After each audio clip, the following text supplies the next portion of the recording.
What happens in the sky affects life down here on Earth. The celestial compass shows you how and guides your way with astrology you can use from professional astrologer Kathy Biehl.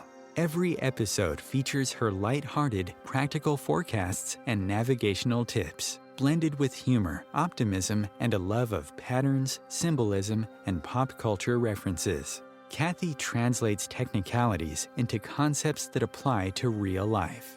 You'll learn how the current moment ties to where we've been, from the recent past to cycles that last happened years ago, and get a look at where we're heading. And much more, from special topics to special guests. The Celestial Compass, enlightening, entertaining, and empowering. Here's your host, Kathy Biehl. Greetings, Earthlings. It's Kathy Biehl of EmpowermentUnlimited.net. Starting with a catching you up on what is going on with the astrology in this ever so hectic month of April. We're moving into eclipse time. The first eclipse of the year is this week's Aries new moon. It's the second new moon in Aries. It's at the very end of the sign, and it has a very harsh aspect to Pluto. So powerful, volatile, little bit crazy, really pumping people up into pushing themselves ahead, flying ahead without thinking about what's going on beside them or who they might be driving their little steamroller over or red sports car. Very pushing us, flying us. Got lots of words for it. You can read actual words if you go to OMTimes and read my forecast there, or my site, empowermentunlimited.net. So that's this crazy maximum Aries, hot-headed, enthusiastic, not worried about the consequences, energy, and yet there's a real strong hurry up and wait quality to the week and to the rest of the month as well, because Mercury is going retrograde in the Earth sign of Taurus, which is already a kind of slow place for it to be. So going retrograde will be like double slow. And we may, for the rare occasion, welcome Mercury's retrograde this time around, because it will be forcing us, well, giving us every opportunity to look at the actual details of where our feet are and what the concrete implications are of the information that's flying in and out of our mouths or in our social media stream. Heavy on money, heavy on revelations, building up to next month's Scorpio lunar eclipse. Powerful time. We're at a doorway to the next 22 years, with Pluto being just at the first breath of Aquarius. And strap in, have fun with it, and if you're really freaking out, 2 resources I have for you. There's a Mercury retrograde guide at OMTimes, and I have an MP3 in the shop at my site, empowermentunlimited.net, called Working with Pluto, that can help you figure out what's going on inside of you and what's being triggered for you right now. Lots being triggered in the collective, though, and that's really what our focus is. And I'm really excited to welcome back an astrologer who has been a popular guest many times so far in the short life of this show, Astrologer Robert Glasscock. He has an astonishing track record of accurately predicting events in the news, and a lot of what we've been seeing lately matches what he has been saying for years. We'll get to that in just one second, but first, his intro. For more than 56 years and 56,000 clients, Robert Glasscock has consulted with people from over 122 countries. He authored over 250,000 words annually for many years in American Astrology Magazine's monthly and annual yearbooks. His writings for newspaper columns, magazine articles, and anthologies have been cited by Liz Greene, among others. He conducts astrology webinars for organizations internationally, and for the past decade, he's also presented over 300 webinars, classes, workshops, and practicums for Kepler College, which is the astrology college in the U.S. He hosted the longest-running predictive workshop in the world, a student-requested Solar Arcs Practicum for in-depth astrological work predicting events, which were later confirmed in the news, during Trump's tumultuous administration and into President Biden's. Hey, Bob, how you doing? Well, after that introduction, I'm higher than a kite. Thank you very much. You're very welcome. I'm thinking, I'm sitting here listening to this thinking, and I'm still here. And you're still here. Exhausting. It's such a great pleasure to be back again, Kathy. I can't wait. Well, let's start with that controversial prediction you made a few years back. You know what I'm talking about? That would be actually 6 years ago. Mm-hmm.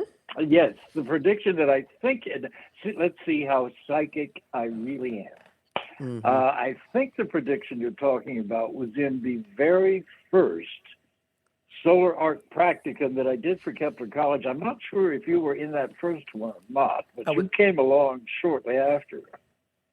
But this was at the beginning of 2018, and the students had all gathered, I thought, to look at solar arcs in their own horoscopes. But the very first question that one of the students asked was, is Donald Trump going to prison? And I immediately thought, oh boy, this is going to be fun. I had no idea that those practicums would go on for 5 continuous years of making these kinds of predictions. And what we did in that workshop, I stepped them through it because this is how I teach. I said, you tell me, because if it's not in the birth chart, it's not going to happen. So let's look at Donald Trump's birth chart. Is it there? And I stepped them through it very clearly. What house rules prison? What's there? What's in that? And so on. And finally, very hesitantly, at the beginning of 2018, they said, yes. And I said, absolutely, he's going to prison if he doesn't die first.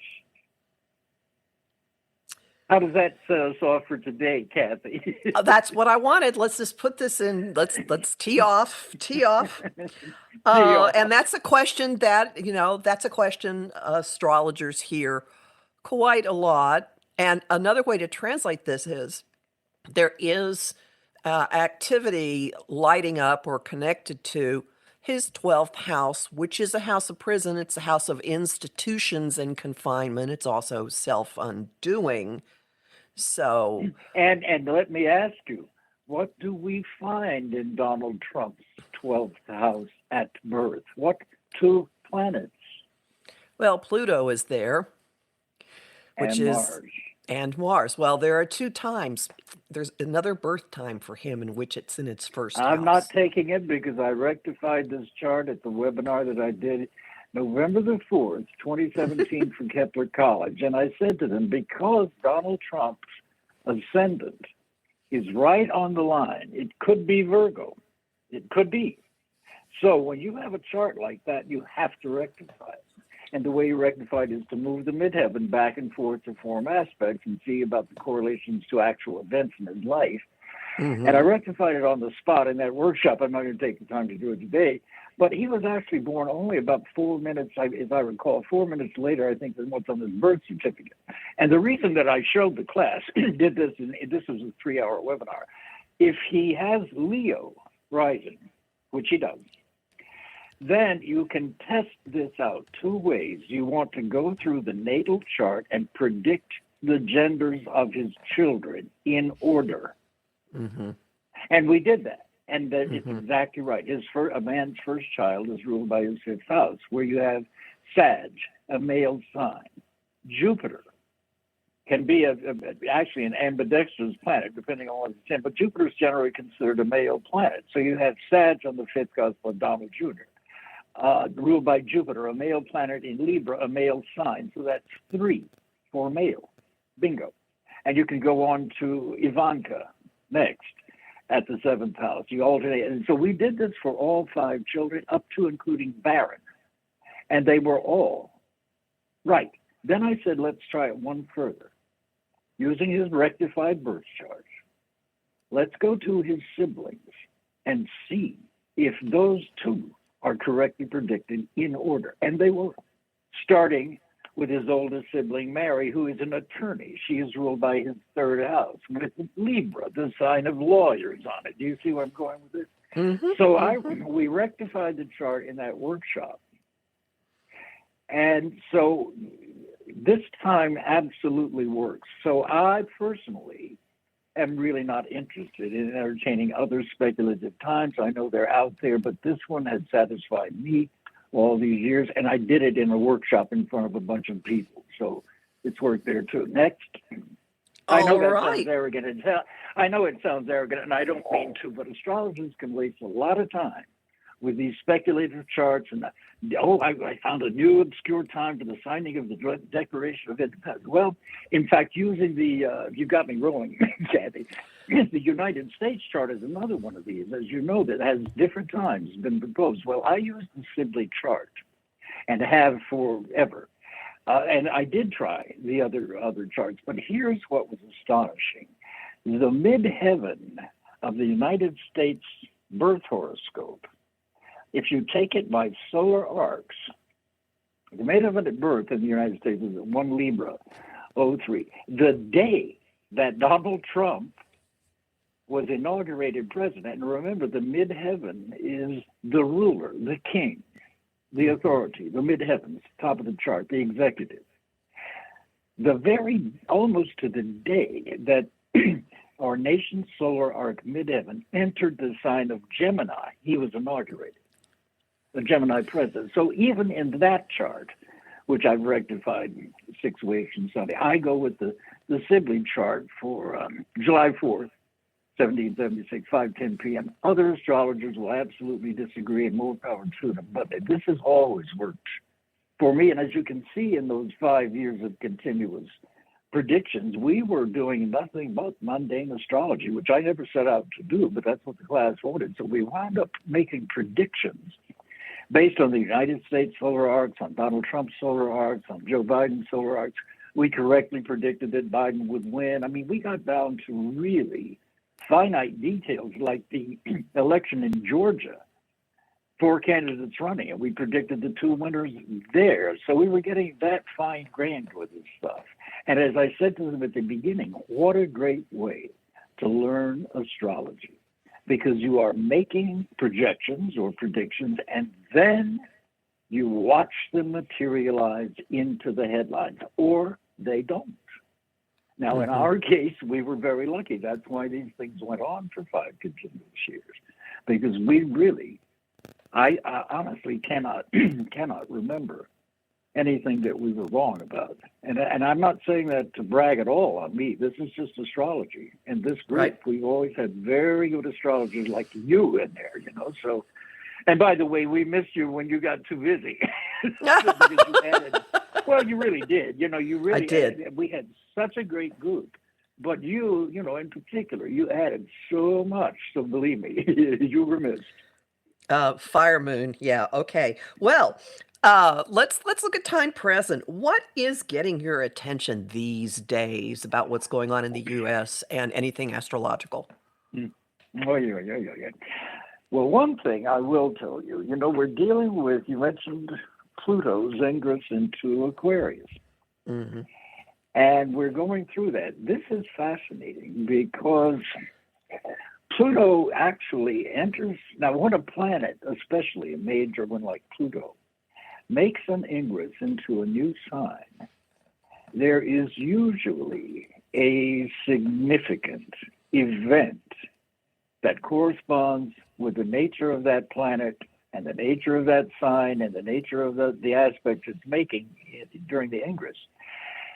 Now, if you go back and look, Pluto entered Aquarius, but then it crisscrosses back and forth 5 times over 0 Aquarius until November 19th of 2024. Mm-hmm. So Pluto is in effect emphasizing over and over and over 5 times 0 Aquarius for the next 20 months.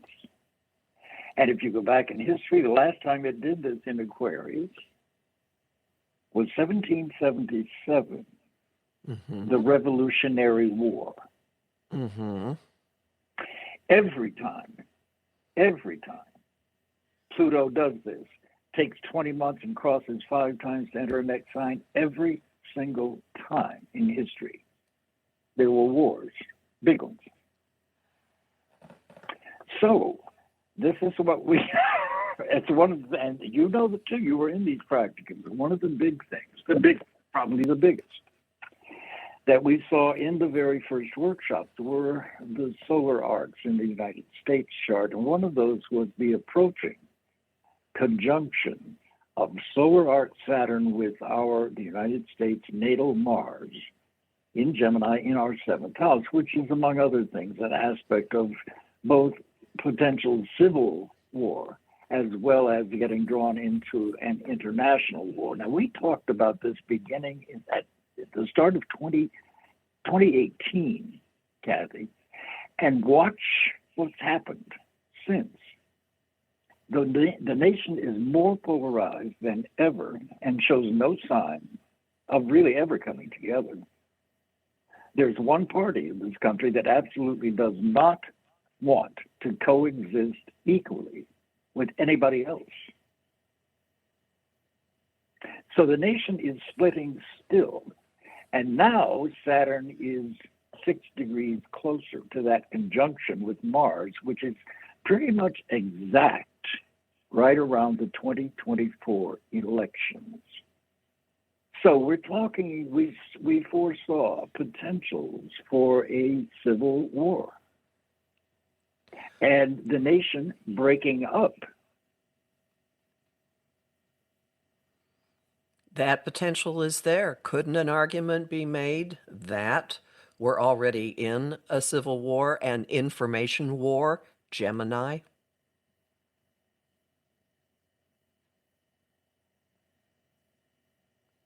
Are you still there? Something seems to have happened to the phone connection here. All right. I'm not hearing him at all. Bob, are you there? Okay. I'm not sure what has just happened. All right. We're trying to figure this out. I did say Mercury is going retrograde. I probably brought it on us with this problem. Okay. Not sure what to do here. We've got there. All right. So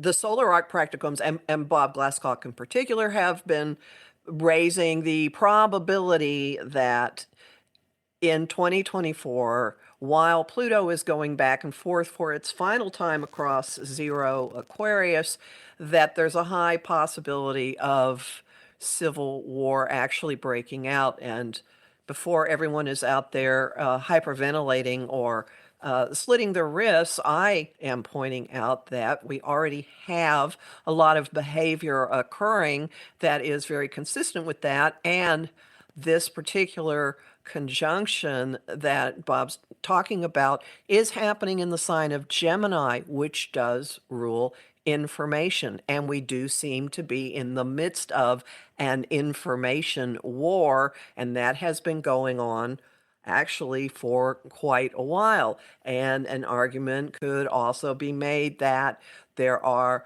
open enemies who have been waging war through technology, through social media. That's also Gemini. So my point in all this is I think that the circumstances already exist and have been flowering that have this in it. Okay, do we have them back yet? Nope. Okay, we're gonna take our break early, and we'll be back really soon. Hang on, everybody.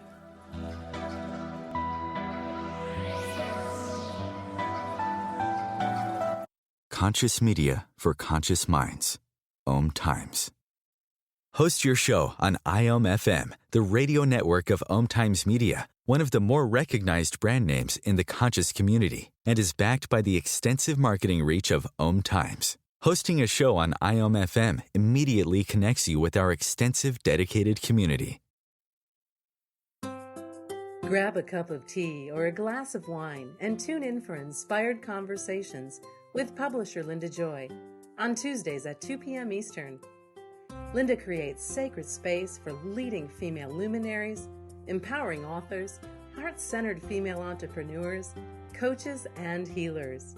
A soulful venue where guests openly share the fears and obstacles they've overcome, wisdom and lessons learned, and the personal journey that led them to the transformational work they do in the world. Inspired conversations to empower you on your path to authentic, soulful living.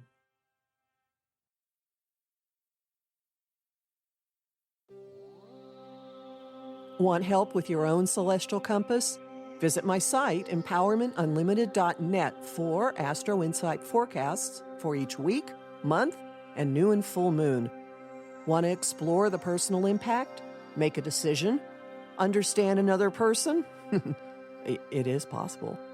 Click the Services tab to book a personal session with me. That address again, empowermentunlimited.net.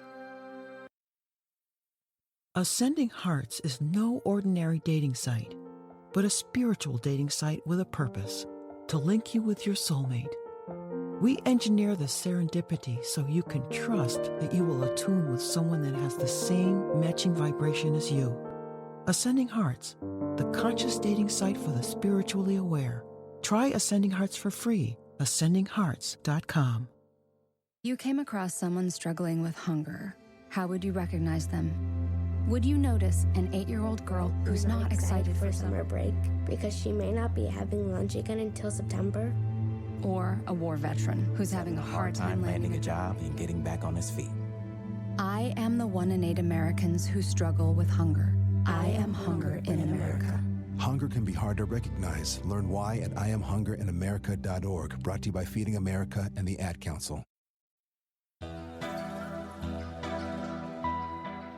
Welcome back to Celestial Compass. I've been talking with Robert Glasscock about political astrology predictions, and irony being the overriding deity of the universe. The upcoming Mercury retrograde does appear to have gotten in the middle of the conversation, so we're still trying to reach our guest again.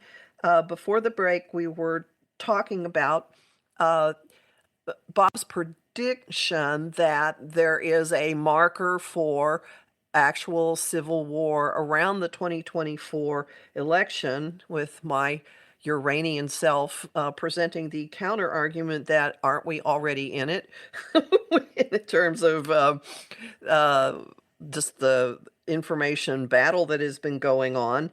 One thing that is going to be noticeable in the news, and kind of an outgrowth of this before we get to that point, does still involve Pluto. Pluto, you've been hearing a lot about Pluto, the U.S. having its Pluto return, which happened 3 times last year.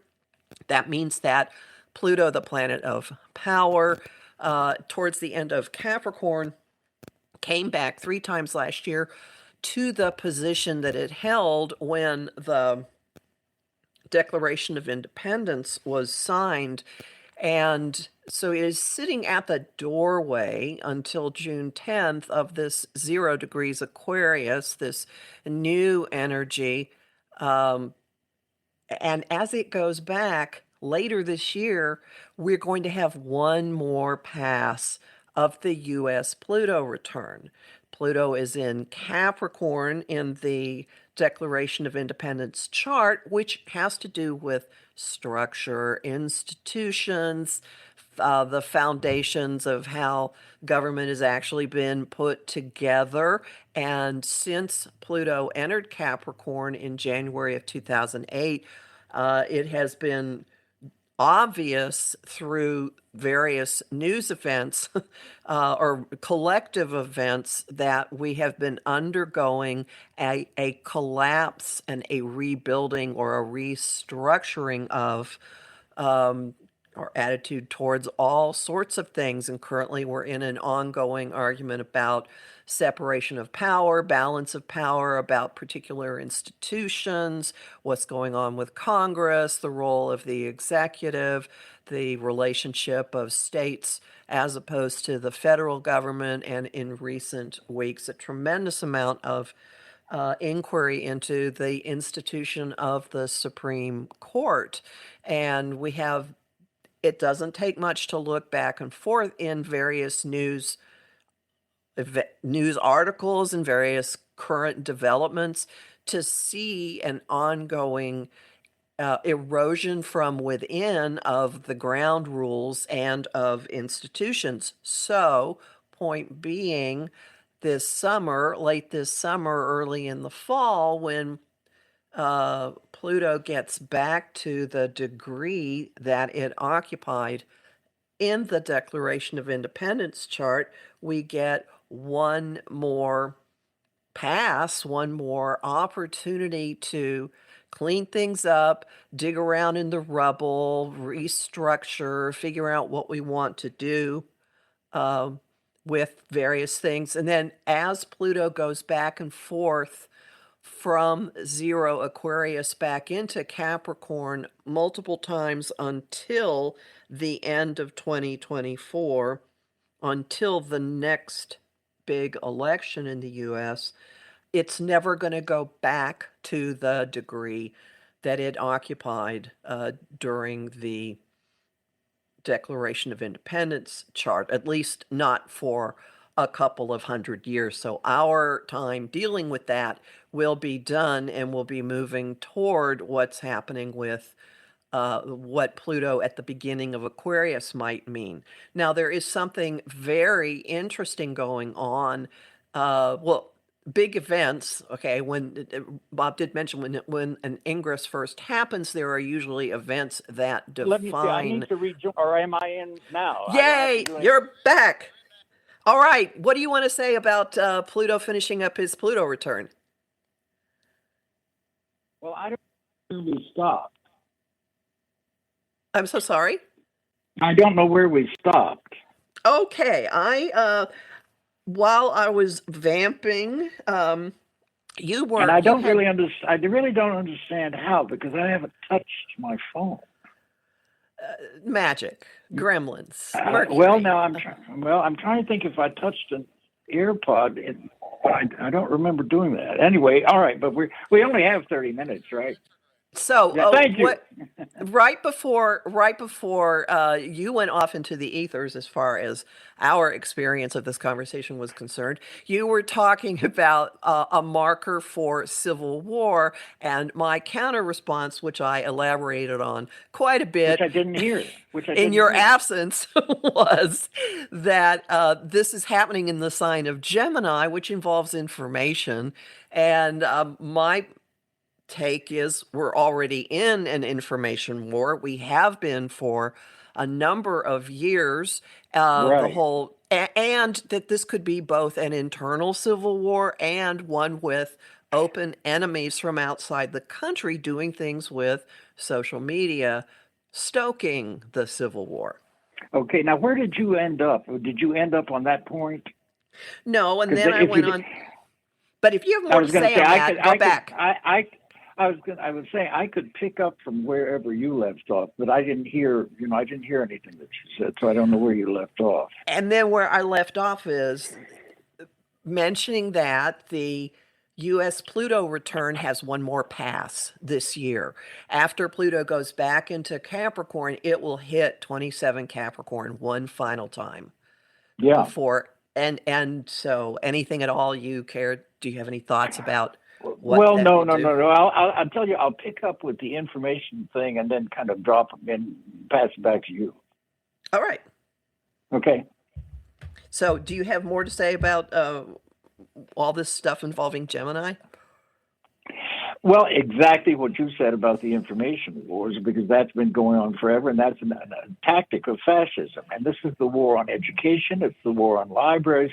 The people that are in power today have gotten there by a form of coercion, and this is a collective coercion I'm talking about. The more religious a person is, let's just cut to the chase, the more likely they are to vote Republican, and that's just the way it is today.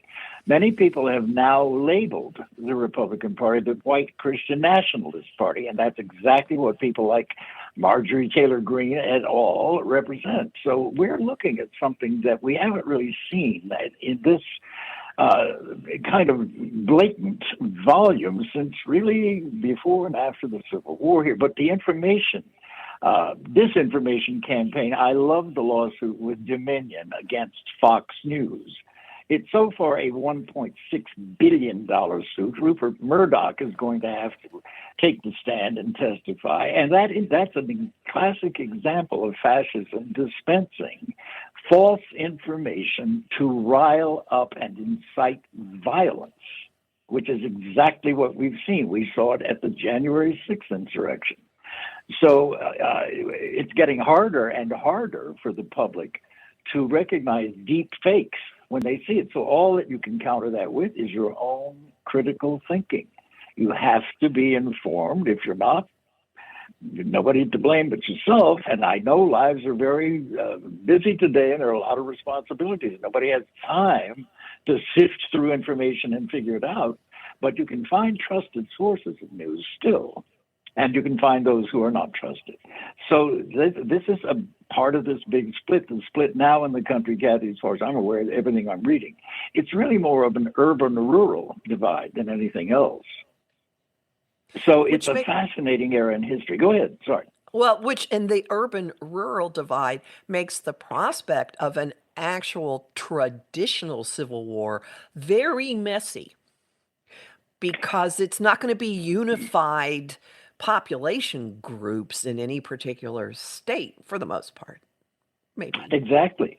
You know, one of the things that we discussed in these practicums, and I'm sure you were in some of these, is the possibility that the United States could wind up sort of like the Middle East. We can have an Arkansas land and a Texas land and a California land. And so every time you cross the border, you need a passport, like the Middle East, because those people can't get along either and have it for 2,000 years. So you wonder, where does this end, and when exactly does humanity figure this out? To me, that's really the message of the pandemic, of the virus. It was saying to the world, look, I don't care who you are.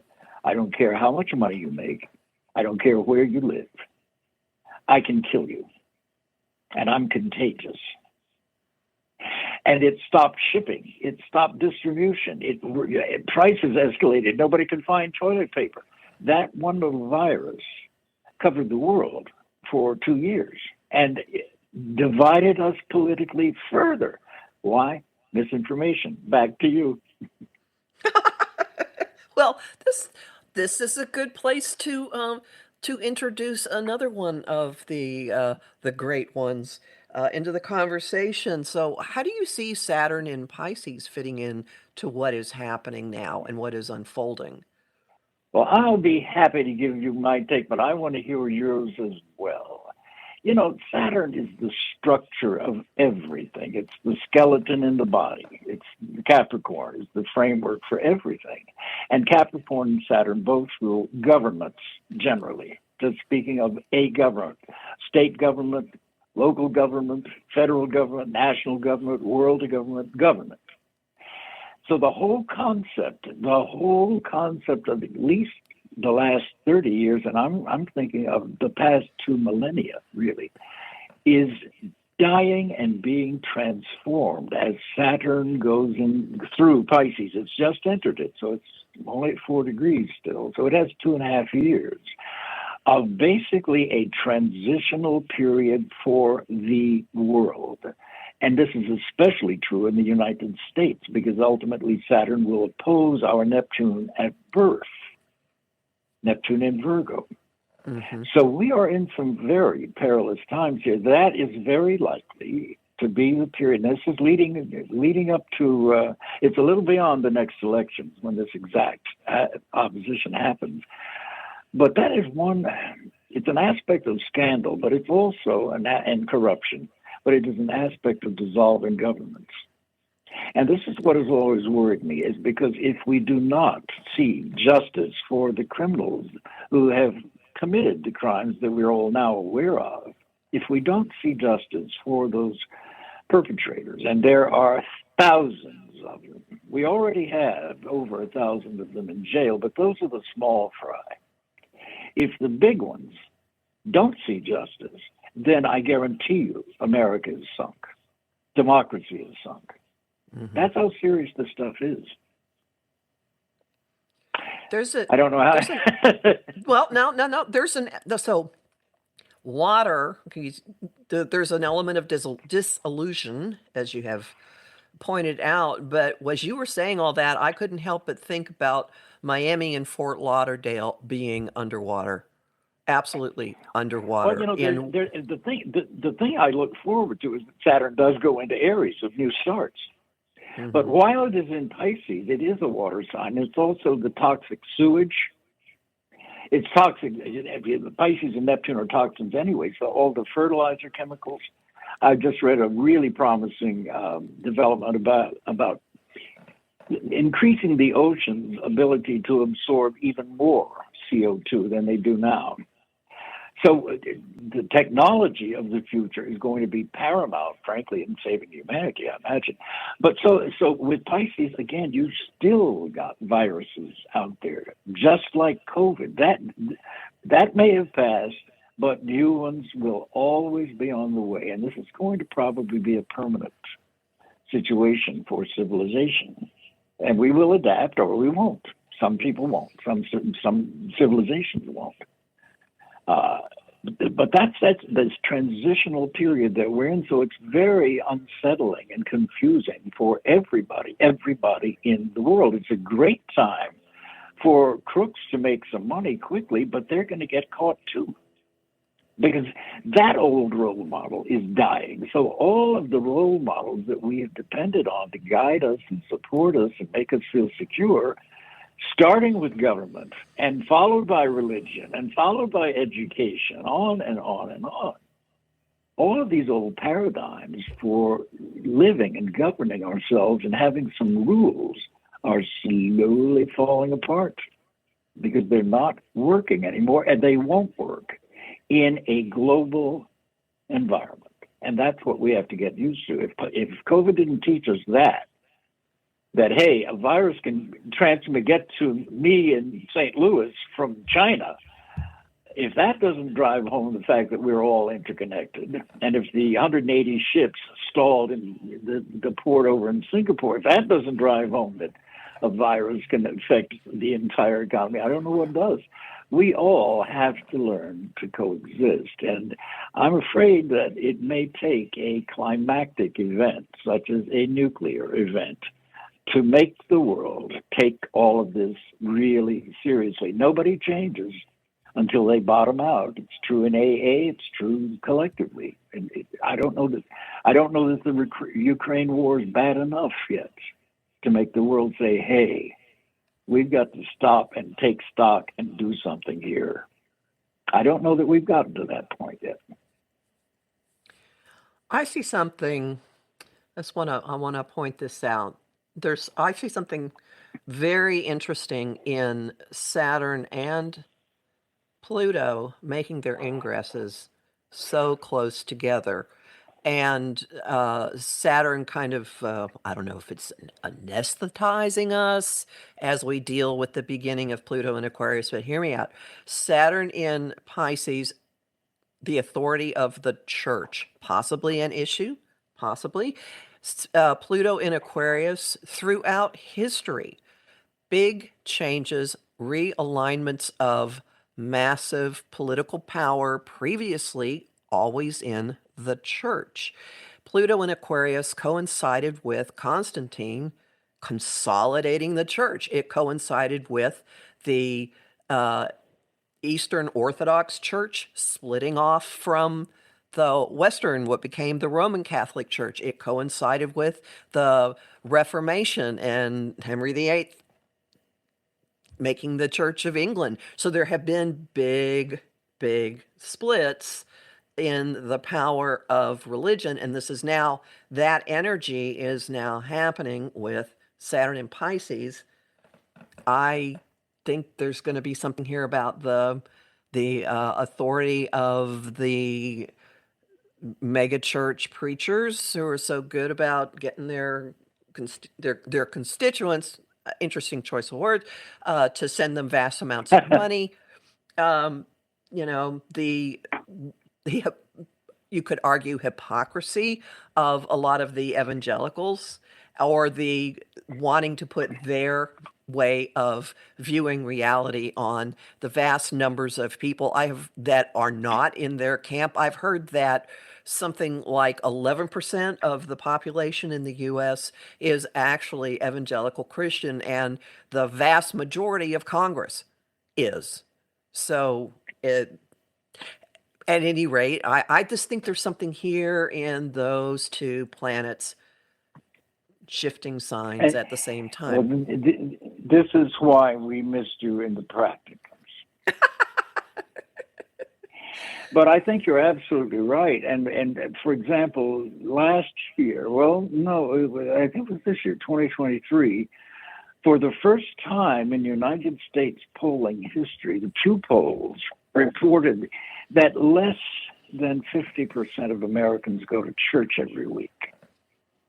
That's the first time in American history. And you're absolutely right. The evangelical, the true hard right evangelicals, are about, I've heard 13%, but it's right in there, 11 to 13.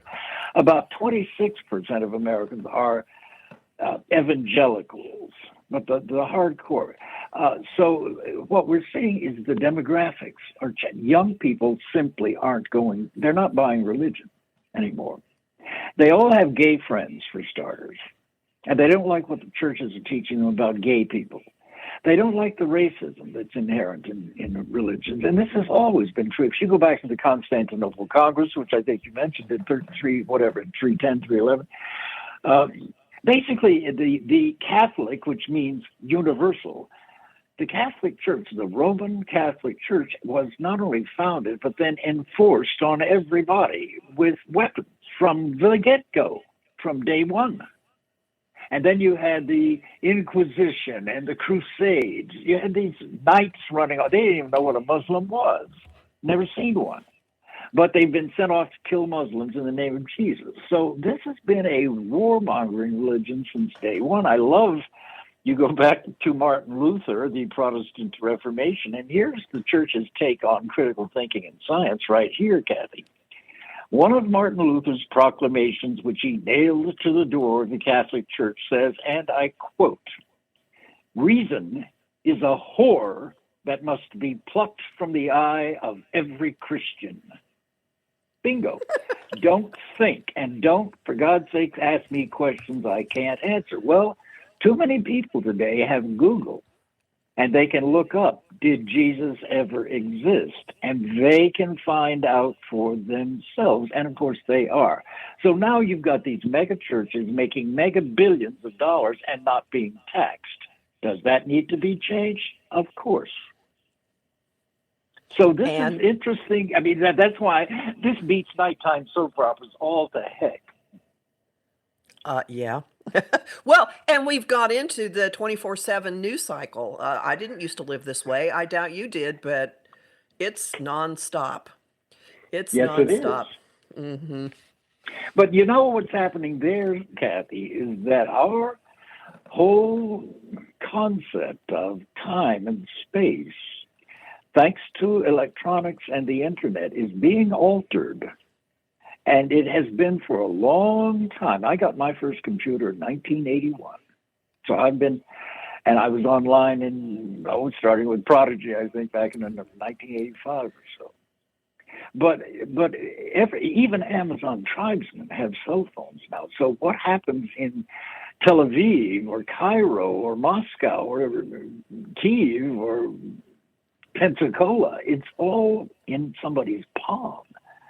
And if you're aware of all that stuff, it can be overwhelming for some people. I love it because I'm a news junkie. But it has changed people's perceptions of time and space. And of course, people are getting more isolated with the computer age because they can just sit at home and connect with anybody. And then COVID comes along, making it hard to socialize physically in a closed space. So it's an interesting phenomenon of how the internet and artificial intelligence and computers have established for the first time in human civilization a literal global brain. These are all synapses, just like in the brain. What do we have? 490 billion synapses in our heads. So this is the same thing, except in a technological, physical environment. So we have managed to physicalize mankind as, through science, a global brain. Interesting. Which sure sounds like Pluto and Aquarius. I just hope it makes me a little smarter. Nah. Oh my. So are there any other astrological trends you're necessarily detecting in what's happening right now, or is it all just this big picture? Well, I'll tell you, there's some good ones. The main one that I am really interested in is it's Uranus. It's transiting Uranus and Taurus. For one thing, this transit is trining our nation's birth Neptune, which does have to do with toxins as well as corruption and so on. And Uranus in Taurus in our sixth house promises some environmental technological breakthroughs, and we're already beginning to advance to that. Now, I'm reading more and more. Car manufacturers are going to stop making gas-driven cars in the not-too-distant future. I mean, within, in some cases, 4 or 5 years. Right. So this is now, and solar energy is becoming more and more affordable. Other forms of energy are absolutely going to be discovered, including, I'm thinking, fusion. I think we're well on the way in the next 4 or 5 years to finally making fusion a practical possibility. That's all from Uranus and Taurus trine Neptune in Virgo. Mm-hmm. I know people think I make this stuff up, but I don't. No, and that fits the energies of those symbolically absolutely perfectly.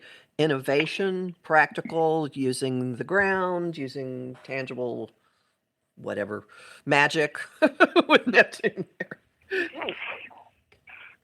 Well, it's an interesting meld. Uranus is electricity and Neptune is chemical. So you've got electromagnetic and biochemical energies that are beginning to blend. It's just what I was talking about. We all have the possibility of having an artificial limb today, so that if you should lose a limb through illness or accident, it doesn't have to handicap you. You can get an artificial replacement. You couldn't years and years ago. And certainly not the ones today that have chips in them. I was just listening to a woman on NPR today who had to have her leg amputated above the knee, one of them. And her artificial leg has, but they're very expensive, but it has a flexible knee that's electronically controlled. Now, this is an integration of human beings with technology that I'm talking about. We already have artificial hearts. This is only going to increase this wedding of biochemical and electromagnetic inventions and principles. So I'm fascinated with it because actually I read an article, I don't believe this, I think it was in the Drudge Report, that within 5 years, human beings will be able to live indefinitely. Well, probably not. But nonetheless, that sort of is the extending life and then protecting life over the coming drastic climate changes and so on. So I could absolutely see that this is a trend that's going to continue. But the wonderful thing about the internet is the exposure to information. Some of it's lies, and you have to learn how to separate those. But my gosh, for any information just about that exists, you can have it and learn from it and put it into practice in your life. That's a miracle in itself. And there are, believe me, people will survive this.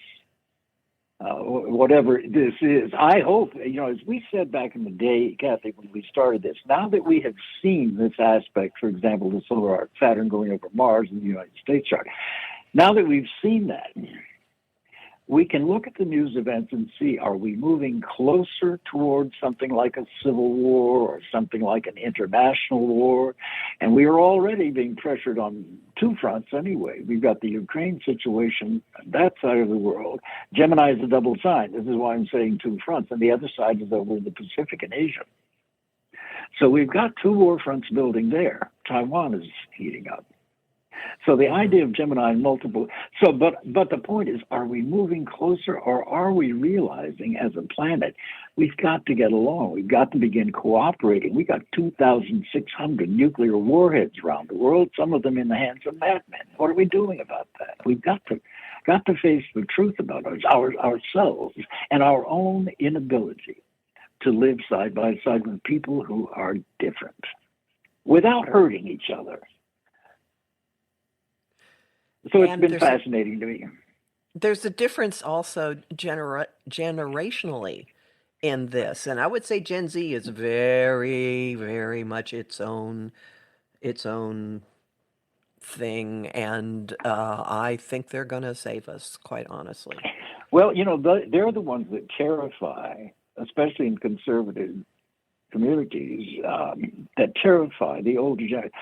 And I know people whose children and grandchildren are deciding they want to be called by another name or a different gender. I mean, this is a lot more common than I would have thought, but it's really not uncommon. Even where I live, it's not uncommon.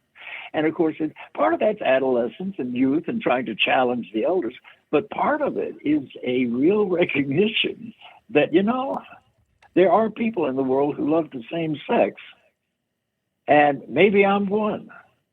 Well, that throws everybody for a loop because it goes against religion, and all, which is all geared to, of course, keep the tribe populated. So go have babies. But this sexual fluidity is very threatening to some people, especially the old, tried and true paradigms for how to live. So that's changing too. You don't need a partner to have a baby anymore. That's terrifying to some people. Mm-hmm. Well, so it is indeed a brave new world, but I don't know. I find it pretty fascinating. It's not frightening to me. And maybe that's because of astrology.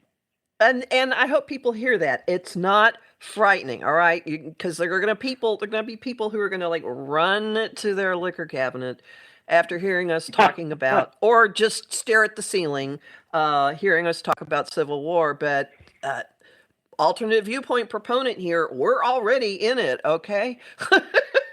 And you're still able. I'm with you. I think it's important to talk about. The more you talk about these things, the less likely they are to happen. That's the whole point of astrology, is to make you aware of problems that are coming up so you can do something about them before they really do take you over. That's it. The point is to change your fate, not submit to it. Hear, hear. I'm with you completely on that one. And we are now coming to the end of our time. I'm sorry you got cut off.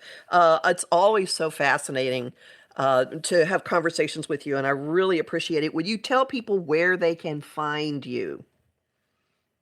Yes, you can go on podcast. There's a podcast called Old Soul, New Soul Astrology. It's Thomas Miller, who is a wonderful astrology himself, as you are, but he's also a broadcaster, and he's a wonderful host and moderator. So we've got over 100 and something podcasts so far. And we've just gotten a terrific response. Thank you for asking, and thank you for having me back. I love getting with you. I miss you. Oh, yeah, I love our conversations. Tell us the name of that podcast again, please. It's called Old Soul, New Soul Astrology with Robert Glasscock. Okay, we will find this. And your website is?